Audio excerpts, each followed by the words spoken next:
We're speaking here to Bill Cooper, and what would you classify yourself as, just in a couple words or less?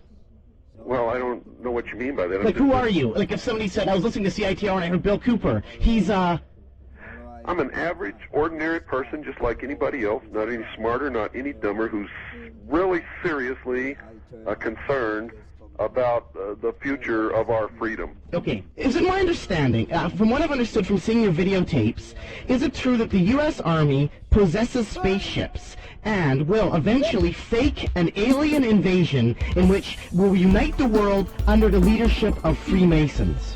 That's one of the scenarios.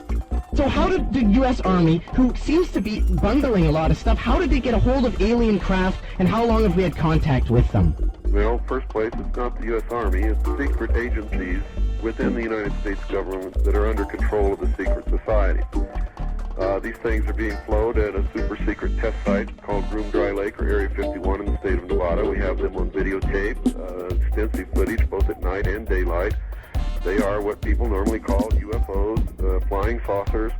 Some of them are circular-shaped, that are owned and operated by humans.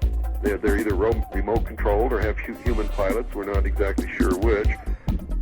But they're not extraterrestrial at all. They're the result of a secret technology that were originally developed by the Germans during World War II, but not perfected to the state of being used as a weapons platform. How did we get a hold of the technology? Like, did we meet aliens?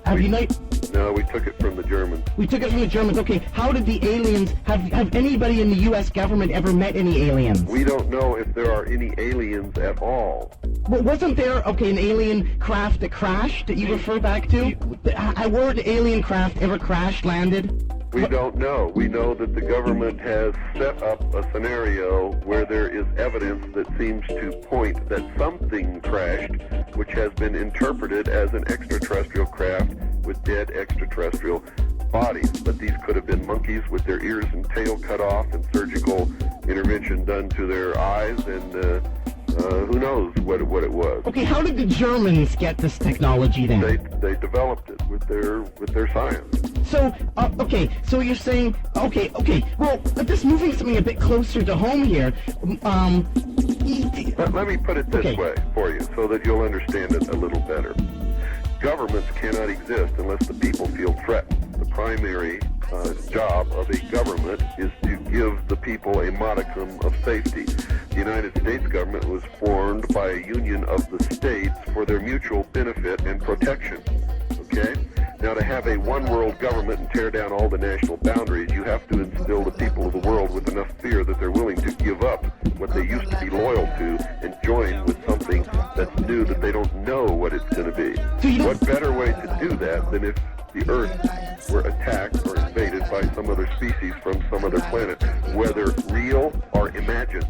Okay, what about abductions? If you start looking into the actual research and development of brainwashing and mind control techniques by the United States, Great Britain, Canada, the Soviet Union, and others, and if you'll look at the mind control experiments and the actual lobotomies that were performed on people in hospitals in Canada, you'll see that this alien abduction thing is probably the most sophisticated and successful mind control operation ever conducted in the history of the world, and it's designed to make us believe that we're being threatened by some other species from some other planet so that they can have their one world government. But didn't you say in one of your papers that there was an agreement that aliens were allowed to pluck people from Earth? No. You see, this is what happens. People don't read what I write. What I said was, this is what I saw in documents when I was in naval intelligence.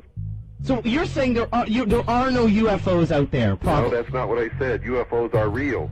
I can prove that at least some of them are owned and operated by humans here on this Earth. Okay, they're humans, but there's no alien ones. We don't know. So you don't know? I don't know if aliens exist or not, but I will tell you this. In 1917, John Dewey said this in 1917. What better way to unite all humanity in a one-world government than if we were attacked by some other species from some other planet? Wasn't E.T. based on a true story? If what I saw in government documents when I was in naval intelligence is true, then yes. If not, it's just another part of the conditioning of our collective consciousness to accept the reality of something that doesn't exist. And we've been on the moon since 1948 as well. Yeah, what I'm trying to tell you is nobody really knows, but whatever the truth about UFOs is, it's being used to make us give up our freedoms and join in a one-world totalitarian socialist state, and that's what we better be careful of. So people want some proof. Where can they delve deeper besides from your stuff? Right after World War II, A.V. Rowe built a veritable city in northwest Canada to work on top-secret aviation developments, one of which was the flying disc, which is called flying saucers or UFOs. Which city? Research A.V. Rowe.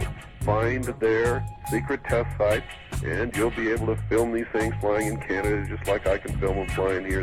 I saw a documentary on it, and they said it was a failed craft. Well, I guess according to you, it wasn't failed. That was to convince the public that we humans don't have the technology necessary to build one of those things, which was a disinformation program called Project Snowbird. To tell you the truth, when I first heard about what you're doing, I thought you were saying, aliens crashed, we stole their craft, and we have the technology, and people are allowed to be plucked from the Earth. But as you've told me now, that's wrong, right? My paper, the initial press release that I did was called Operation Majority, and it was a list of things that I could remember seeing pertaining to UFOs in top-secret documents while I was in Naval Intelligence.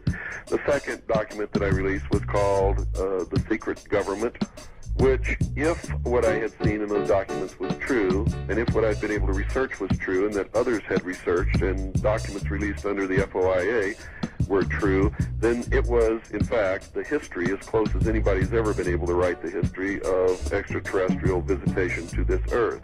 If not, it's what they want us to believe.